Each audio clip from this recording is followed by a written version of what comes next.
All right, guys, welcome back to another episode of your daily Top 7 at 7. I am your host, as always, Virtual Kane. It is January the 28th, 2017. We are going to be doing nothing but the world news from now on, and I do believe we're going to be doing it twice a day. So, let's jump right in. As we can see, the cracking news is the Trump executive action will bar green card holders in banned countries. Trump refugee ban causes chaos, panic, and anger worldwide. President Donald Trump's sweeping ban on people seeking refuge in the United States and visitors from 7 Muslim-majority countries caused confusion and panic among travelers on Saturday, with some turned back from U.S.-bound flights. Of course, here's the green card story. The UN agencies urged Trump to allow refugees entry. Looks like IOM and the United Nations are asking him and saying that its resettlement program is vital. So, Syria Islamist factions, including former Al-Qaeda branch, join forces in a statement.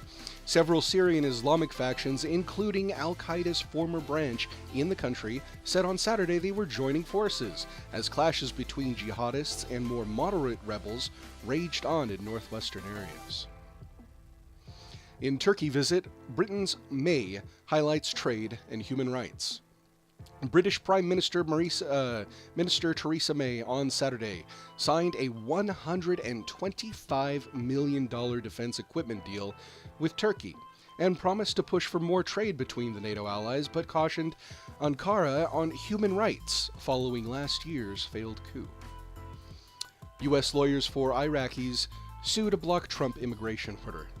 Immigration lawyers sued on Saturday to block Donald Trump's order halting the entry of refugees and foreign nationals from 7 predominantly Muslim countries to the United States, saying numerous people have already been unlawfully detained. Trump has friendly call with Mexican leader, but he demands change. I believe this is something we discussed last night. You can catch that episode on the of your daily Top 7 at 7, January the 27th. Former Italy Prime Minister Berlusconi to stand trial in sex bribery case. An Italian court on Saturday ordered ex-Prime Minister Silvio Berlusconi to stand trial on charges he bribed witnesses to silence them over accusations he paid for sex with young women. That's more of a scandal, but I guess it's news. Who knows? Russian sanctions must be tied to progress on Ukraine peace. Germany and France agree that any moves to lift sanctions against Russia must be tied to progress in the peace process for eastern Ukraine, German Foreign Minister Sigmar Gabriel said on Saturday. And of course, our last story, we were talking about this last night, but apparently the conversation has been held. Japan Prime Minister Abe to meet Trump February the 10th, reaffirming importance of alliance. Japanese Prime Minister Shinzo Abe said he and U.S. President Donald Trump agreed on Saturday to meet early next month for broad-ranging discussions while confirming the importance of the bilateral alliance. Well, you guys, that is your news for this morning.